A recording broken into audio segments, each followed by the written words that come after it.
Perfect. Okay, let's. Well, welcome back for this week's edition of Cultivating Careers Conversations. This week we have Julie Obermeyer with us, and she's with the University of Nebraska-Lincoln College of Agriculture, Agricultural Sciences and Natural Resources. And Julie works in the career development and corporate relations area for UNL and is really well suited at helping students prepare for their careers in agriculture. And we know that that gap exists today.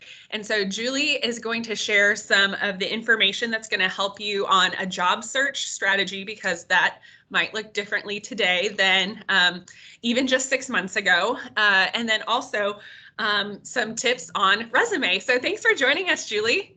Absolutely. Kyla, we just talked about this. I push my share button and nothing pops up. Oh, okay. Well, let's see. It's a big black box. But while Kyla works on that, yes, so I'm guessing I know several of you would be a guest, but if I don't know you, I am part of the dean's staff for the College of Agricultural Sciences and Natural Resources. And what I get to do on a daily basis is help students basically find your yellow brick road. So you may know what you love to study, but not what you want to do with that. Or you may know exactly what you want to do in this world, but how do you do that, or what does that look like when you get done? And so it's my job to help you navigate those waters, find experiences that help you decide what you may want to do and how to do it and who you are with that. So I do all of that stuff, plus I teach you how to do resumes, cover letters, all the actual job search techniques. So I do have this awesome PowerPoint created. Okay, so Julie, when I look at my screen, because I don't have your PowerPoint, like it asks me if I want to share my desktop or any of the windows that I have open in Internet, or any of the previous PowerPoints that I have used in Teams. So maybe if you open your PowerPoint and share from that way, or is it not showing up at all? Like if there's nothing in that black box, it doesn't say desktop, window. There is nothing in that black box. Okay. But let's see.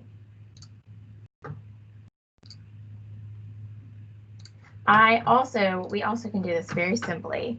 I found this great YouTube video on how to make this all work too, and I thought this was going to be so smooth. I thought for sure I practiced and did all these amazing things. Okay, Kyla, I am going to send you my PowerPoint just to try and make this a little simpler and quicker.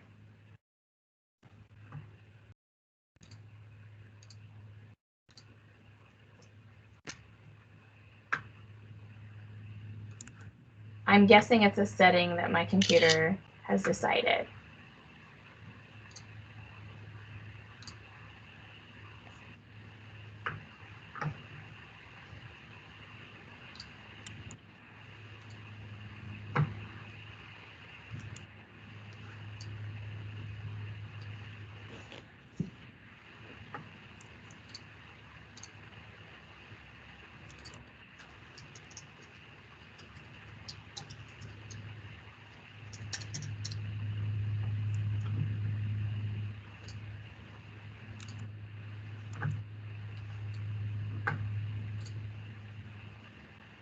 Did it pop up? It has not yet.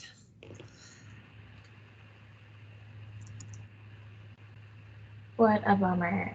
Okay, well, let's see if I can. We'll roll you through some of this stuff while this tries to work. So let's talk a little bit about what's changing for you all right now. I know you guys know that there's a lot more remote and virtual experiences than there are in-person experiences in life. And that's what industry's seeing. The fun thing that I'm hearing from industry is they're still hiring. There's hiring. Nobody is saying we're stopping. This is absolutely happening. So know that this was a little fun thing we were going to do, but that's okay. So know that there is going to be that going on. More or less competition right now. Most people are sitting still if they have a position and they're mid-career or they're a little more mature. So you guys have more access to early positions. So don't be fearful. You guys need to jump in and attack these positions right away this fall. If I'm not sure if you're all UNL students, but we're going to do a virtual career fair this fall. So employers are telling us take advantage of all virtual communication. Get that LinkedIn looking fantastic. Get your handshake or whatever system your school is using up to date. Make sure all of those things are active and be active in those systems. Go out there and chat with people. Don't be scared because we're all going through it. In fact, more people are willing to do informational interviews right now or chat with you about a career in their industry and in their organization. So jump on it and have those conversations, even via Zoom, via Microsoft Teams, whatever it is that you want to use, go ahead and use it. But don't let fear stop you from going out there, because people are still going to hire who they know is hungry and who they know wants to be out there. You need to be somebody that they know. You need to be a name that they're going to pick up on. You just need to be persistent with how that all goes. So don't let the fact that we're doing this all virtual in the fall stop you from moving forward. Keep going after it. So also a little bit more about what you're gonna see. I hope this next video plays. I do have a question quick, Julie. We have one student that is attending college in UNK. And because of this virtualness, like, will that allow campuses to cross more? A student at UNK could participate in a virtual career fair with employers at UNL, so to speak. So so there's a good and a bad here. We all use Handshake, so you have access to Handshake. You still have access to all the employers that you can see out there.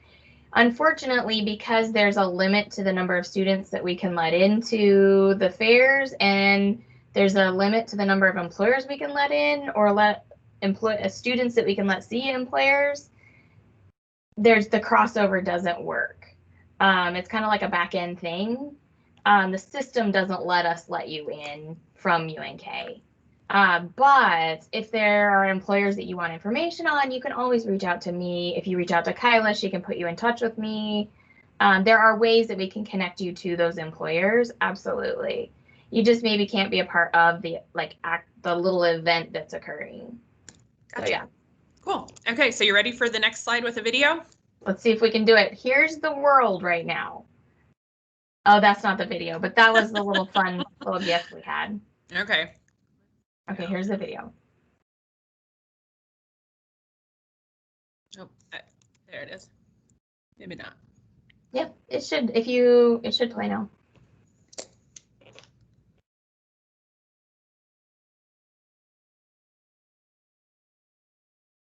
Oh, there's no sound.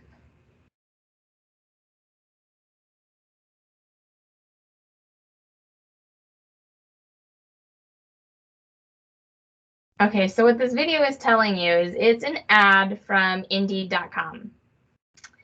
And Indeed is telling this entrepreneur, we're going to create your short list of applicants for you. So does everybody know what Indeed is my bigger question. Indeed is a great website like Handshake that you can go and you can search for jobs there. You can even, I like it because you can search for a topic area and it'll tell you what job titles are in there and that might be relevant or excite you, things like that. So go, if you have never been to Indeed, go search through Indeed. But employers post jobs in Indeed, and you can apply for a job in Indeed. What Indeed is saying in this video is, hey, employers, post with us because we'll give you your short list. Any ideas how they do that? Well, they do that by screening your resume for information. So it's all about how do I apply. Your resume is so very important in today's world because we are so virtual. Your resume is your introduction. So if we go to the next slide, we all think, I'm awesome. Like, you should just love me. Unfortunately, that Indeed scanner is not going to pick up on you. So then you think, well, I'm going to go apply to, like, I'm going to make this up. I'm going to go apply to JBS's website. That website has the same applicant tracking system as Indeed. That's what that's called.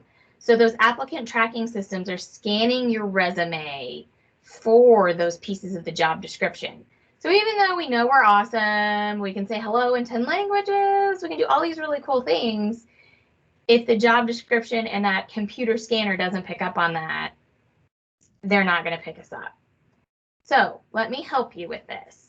If we go forward for another slide, let's talk about a resume real quick. Your resume, this is your introduction. It should only be one page. Don't overthink it. I'll help you reduce this if you've got a ton of information on yours right now. But this will all work out.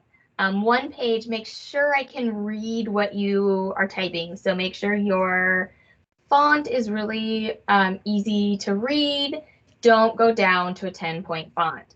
There's a lot of people in HR who have more mature eyes, and you don't want them to look at this and be like, I can't read this document.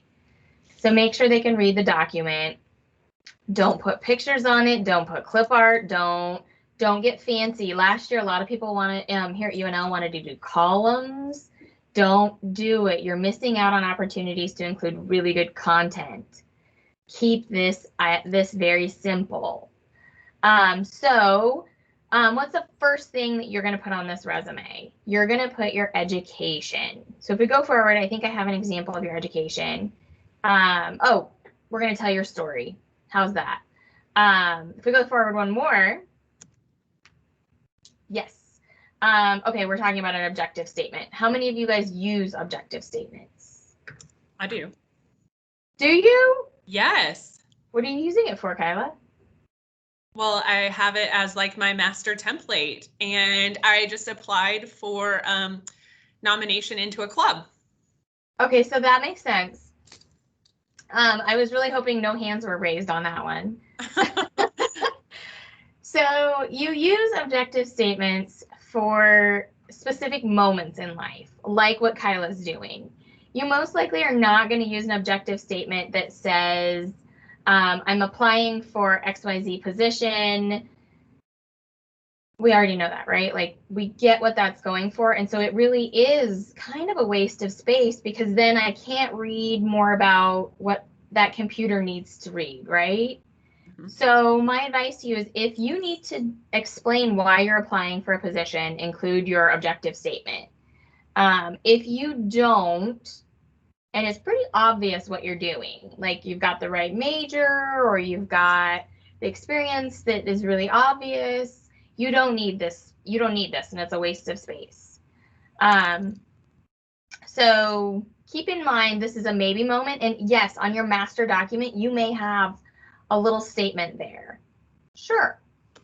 So your education will be the first thing most likely for you guys on that resume. There are 4 components to this. It will be your degree, your major, your institution, and your graduation date. You have to have those things. Many of you will add like a minor or an emphasis area, GPA, different things like that you can add, absolutely. So think about this. You can do University of Nebraska at Kearney, University of Nebraska -Lincoln, whichever institution you have. Then Bachelor of Science or Bachelor of Arts, go see which one you have in your system. You may have one or the other. Then list your major. My guess is you are not getting a Bachelor of Agricultural Economics. At the University of Nebraska-Lincoln, that is not a thing. Your degree is the Bachelor of Science, your major is Agricultural Economics, or whatever it might be, animal science, whatever. Then I need to know your graduation date. I don't care when you started, I need to know that graduation date so I know how far along are you in your program. GPA, I cannot tell you how many students are like, Julie, it doesn't matter. Okay, it does matter. It matters for that first job. Yes, past that, Kyla, nobody's gonna ask you for your GPA, right? Right. That, no, no. So this is my advice. A lot of employers base internships or first-time employment on a 3.0 basis. So if you're 3.0 or above, list your GPA. If you're not, say you're like a 2.7 and you're super close, or you're a 2.99, don't say 3.0. Handshake will tell them the truth. Unfortunately, you cannot change that. But if you're applying outside of Handshake, an employer will look at you and be like, you lied to me. Don't lie. Even though it's just rounding up, don't lie. But what that does is if you left it off and it's not on there, you can explain, oh my gosh, I took chemistry my first semester and I really struggled. Here's what I learned from that about how I learn. That employer is going to value that information a whole lot more than you just putting 3.0 on there. So that's my advice. If it's not a 3.0, leave it off. If it is or higher, put it on there. Many of you will have brought courses in from other institutions. If you did not get a degree from one of those, don't put it on there. It should only be the institution you have degrees from. So it should be present to past. So if you have an associate's degree, it will go right underneath your bachelor's degree. Makes sense? You should not have high school on there anymore. Good deal. Okay, so experience. This is the meat and potatoes. This is what gets you past those applicant tracking systems. This is where you're going to talk about things you don't have to have been paid for, as long as it's experience towards what you're applying to. So like your pork mentorship program right now, that might be something you talk about because you're learning about the industry. You're connecting with industry leaders, things like that.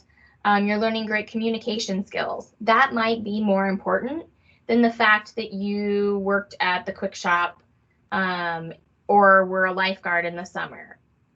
Don't underestimate those experiences though, because if you're applying to something in sales, you may need to say that you worked at the quick shop and you assisted with sales and you understood working with customers and working with difficult customers. So don't ever underestimate your experiences. I'm going to show you how to lay these out. And then I'll show you how to make it go through the applicant tracking system and be picked up. So there are, again, four. Four is our magic number. 4 things you have to remember that have to be there for these experiences. Your title, the institution you worked for, organization, the dates you worked there, and the city and state. They need to know those things. Those 4 things have to exist. And then you want to give me bullet points. Don't give me paragraphs. Don't give me sentences. Give me things that are pretty quick and easy to read. This is the biggest thing people then ask me. If we go through it one more time, this is how you write a bullet point that is really good. I call it the what, how, why rule. And Kyla, if you hit the forward button, it's the what, how, why rule. So what did you do? How did you do it? And why did you do it? I'm going to say probably 90% of people forget the why. Don't overthink it. How did you do it? Give me numbers, any statistics. We work in a scientific industry. Give me some stats. But again, don't overthink. Like, why did you close the cash register every night? Well, to prepare for the next day. Oh, yeah. Don't overthink those things. If you give me one more forward, Kyla. Crafting bullet points. This will also help you as you work through it. If you are somebody who is very visual, you can set kind of this system up and it will help you work through it. And Kyla can share this with you guys when you're done. So if you want to set this up in an Excel document or something like that, you've got an easy way to practice those bullet points. Those bullet points are key to what you're doing. Okay, then they're going to care about your education and your experience. Experience is always, when you pick out the experiences that you want, it's always present to past. Somebody should always be looking through your document and seeing what's the most recent work you've done, all the way down to what's way back when. Then, if we go one more slide, I'm going to talk about your involvement. The top 6 things every employer, oh, see, I brought you back. I did bring you back. Dang, I skipped by that. I wanted to show you these bullet points after bullet points. It's okay. So the top 6 things every employer wants are, they want to see things that are called soft skills or employability skills. So things like leadership, communication, problem solving, all of those types of things. And they think they come, and we can tell you, they come from being well-rounded. So just working all the time doesn't give you all of those skills. Being involved, volunteering, all those things show that you've done more than just sit in a classroom and or anything like that. So my advice to somebody is become involved. You guys, I'm guessing, are already there, considering you're in this program. But take a leadership role too. If Kyla's like, hey, I need somebody that wants to lead the group, and I know this isn't happening this year, but like to plan out the schedule for us to have an information booth at the state fair. Step up and do that. You can put that on here and then talk about that in an interview, and that will set you apart because you've done a leadership activity. So become involved and then take it the next step and become a leader in some way, shape, or form. Julie, can you talk about maybe describing leadership outside of position? Like I see president, treasurer, position. Yes. Volunteer is leadership in a different way. So maybe you're going there, or I didn't want to derail, but leadership is not only position. I would agree. So I always tell students, think about who you are and what leadership qualities and strengths you feel like you have. Like I was talking about with Kyla, the taking the lead on a schedule for an information booth, that's not like there's no title to that. That's something that you're doing and you're taking on to help your team be better. So yes, if you're out in your community and you're volunteering, you don't have to do something grand and great. You can see a problem. Maybe there's a place that has a ton of trash and you're like, I should talk to somebody to see if we can just get a trash can here, because every time you go pick it up, there's more trash. Things like that are still leadership too.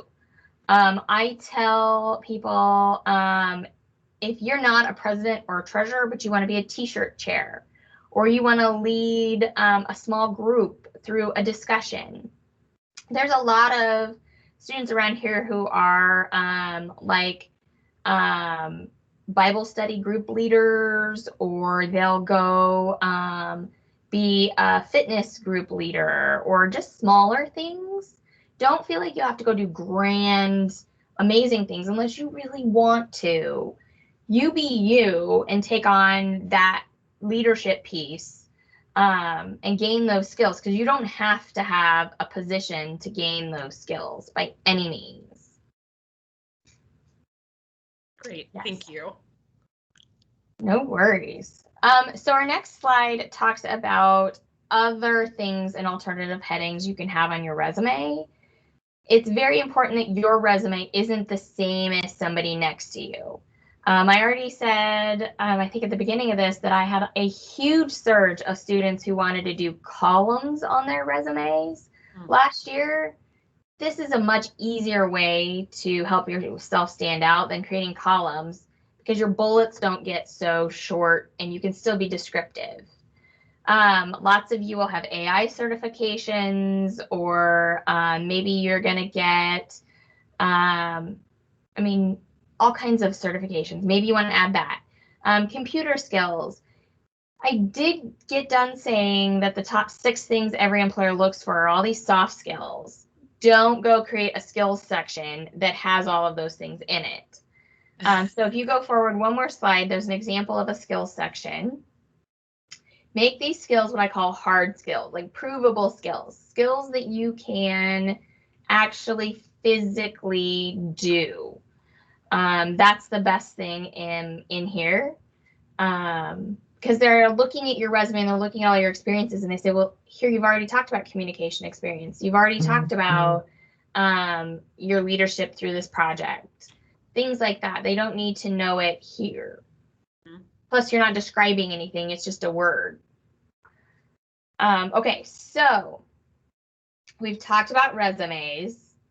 I've gone really quickly through what they look like, and I can even send you guys kind of like a guide that can help you so you can see full documents. I'll send that to Kyla too, so you can really look this through. But what I want to help you do is get through that filter and to make sure that that computer picks you up. So, Kyla, if you go 1 or 2 slides, it doesn't matter.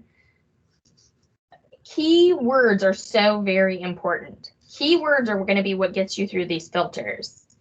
Remember, your resume right now is probably the first thing an employer is going to see.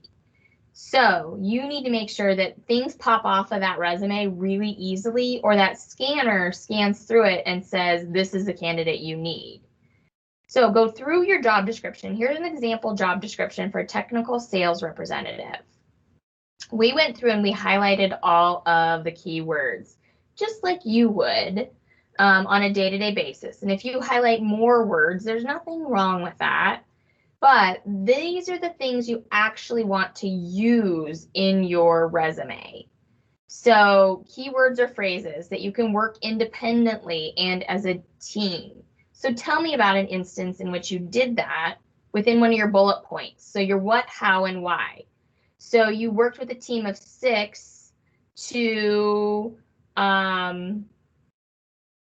let's think about what type of experience, what type of job should we be doing? If we were working with the NU Foundation or even the FFA Foundation, let's say FFA. I feel like that's a positive moment. And you were calling people to hopefully gather their information and encourage them to donate. So you worked with a team of 6 to call, I don't know, 100 people each evening to discuss the FFA Foundation. That's it. Don't overthink it. You've given me a what, a how, and a why. If you could tell me that you raised $100, that would be even better. But then you could say, worked independently to establish a tracking system for the calls, or 4 team calls each, or 4 team to use each evening, right? So now you have a tracking system that you created independently, but you worked with 6 people to make calls and raise money, right? So there's your 2 bullets with your what, your how, and your why. I actually understand what you did, and you're using those key words. That's how you're going to slide through, and that computer system's going to say, you. I need you. So I hope that makes sense. Let's see, what else do I have? Oh, and then I do have a little more advice at the end. In my last slide, know that right now in your new norm, people, their lives have been flipped upside down just like yours. So you're out there beating the street, you're trying to get noticed, you're working hard at that networking we talked about, you're just not hearing back as quickly as you want. Have some patience. You don't know what somebody's going through right now. There's some transitioning to online from being in person. The hiring processes are longer. Just expect some delays and be a little patient with it, but don't be fearful to start. Get out there and go. Get this resume created or updated. Be ready when that fall hits. And if Kyla's got these calls going on, have that ready in those moments, because you might want to shoot that person a message and say, hey, thank you so much for taking time to chat with us today. I just want to introduce myself a little bit more. I attached my resume so you could see who I am. Absolutely. Have those things ready for those moments, but no, you may not get a response like within minutes. It might be 24, 48 hours. Have some grace. That's my advice in the moment. So yeah. My last slide is just if you guys had questions for me. Kyla, do you have questions? Yes. So when you talk about your role in helping navigate meaningful experiences for students, how do they do that, Julie? Maybe, I know I just bring this up maybe because we were talking that you're not in your regular office. So like, how can you work with students? And now virtual, I'm sure, is an option. So maybe you'll just talk through some of the different ways that you can help students navigate things personally, individually. Yes. So I will be meeting students virtually this fall. I will be on campus physically in all hopes, as long as they'll let me. So you may see me around or in some of the classes here if you're at UNL. You'll see me in a few of your classes talking about things. So if you have questions, you can create a My Plan meeting with me. I think we all have My Plan. It's super simple. You can see my calendar, set up the meeting that works for you, and you can have a half an hour of my time, even if it's just because you want to say hi because the semester is back. Do it. If you want to email me because you're like, hey, I don't see a time that works, but I would love to make a moment, check in here, do it. You can always connect with me. I'll be here. I will have a team of peer career coaches this fall too. If you were here last fall or last spring, or even in the fall, you knew that this was all happening, but you maybe didn't connect with them, you can make an appointment with them. Say you put your resume together and you're like, oh, I see all these names in my plan. Who do I connect with? Any of them, because you just need your resume reviewed. Do it. You'll also see we have resume lab time. So that's just a drop-in, walk-in time. It's virtual. It's in your My Plan system. It's in our tab. You can see when we are. There's a link to the Zoom meeting and a password. All you have to do is drop in and say, hi, I just want my resume reviewed. We'll do that. If you want your cover letter looked at, your references looked at, you're not sure how to find an on-campus job or a part-time job, that's what those moments are for. Drop by. We don't even care. So you've got my help, you've got the 6 peer coaches, and 1 day a week, we've also got Mary Beth Helmink here. So you can make an appointment with her on certain days because you're like, oh, Julie's full. This specific time for the resume lab doesn't work for me, but I want to get into somebody today. Make an appointment with her. Anyway, we're all here to assist you. You just have to connect. And if you're really confused and you're like, oh my gosh, I don't know this My Plan thing, I don't know this thing, just email me or call me. Just keep it simple. It's way easier than it sounds, I promise. So one of the things that we have done as a group, well, 2 things. We have spent some time completing the Myers-Briggs type indicator. Okay. So maybe you could talk about that information, because I would imagine some of that would relate very well to some of those essential or employability skills. But then also we have taken an assessment, the strong interest inventory, which, you know, doesn't tell you that you're good at something, just that you're interested in something, and could help in that kind of career exploration, which sounds like it might kind of fit in some way with that Indeed as a place to search for job titles and some of that kind of stuff. So if you could just tie those two things together with, you know, your experiences and our experiences to prove that it's so worth it. These are the best tools. Okay, they are actually really cool tools. So I'm actually even going to add a tool. It's called, there's a book out there that's called Designing Your Life. And it will help you put all of that together.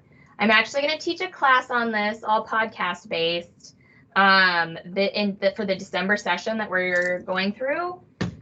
But why do all of those things matter, and why can that circle it up for you? Okay, so you need to know you, and you need to know, what are my likes? What are my dislikes? Who am I? Like, what do I imagine my first career being like? Can I sit down at a desk? Do I want to be working with my hands all the time? What is this truly envisioning, and who am I? If you don't put all of those pieces together, you could potentially, I can't say that you will, but you could potentially end up in a first career that you're like, oh, this doesn't fit me. I thought it was cool. I mean, my friend went into marketing. I should go into marketing, right? So what these tools are doing is they're helping you learn who you are, and they're helping you learn how to use your strengths. So you're learning about your strengths, and you're learning your interests through the strong interest inventory. Try and connect them. The only way you're really gonna start to decide, are certain career paths mine, is by doing some informational interviewing and by trying them. That's why internships are so amazing. Or grab a project. Maybe you are really interested in sales, but you're not quite sure, would this be something I would love, or would I hate it because I don't want to do cold calling, or I don't want to be sitting at a desk all day, or I don't, whatever. Until you try it, you don't know. So you have those interests and you have those strengths. Combining it isn't always the easiest thing unless you try things out. So I even say, take what you've done with Myers-Briggs, take what you've done with the strong interest inventory, and start a notebook. Like, start a, what do I want to call it? A journal.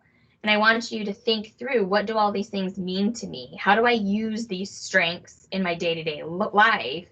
And how can I see myself using them in the future?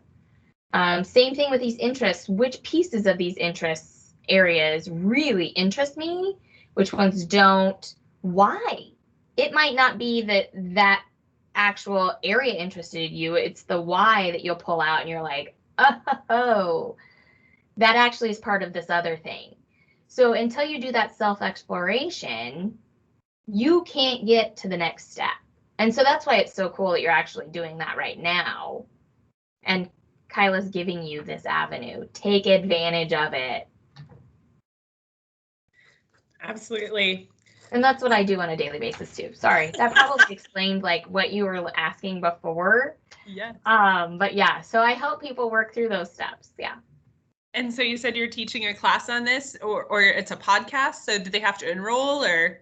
So I am. It's a 3-week. So UNL is going to go through, our fall semester will be done before Thanksgiving. And then there's this like 3-week session that students can jump in on.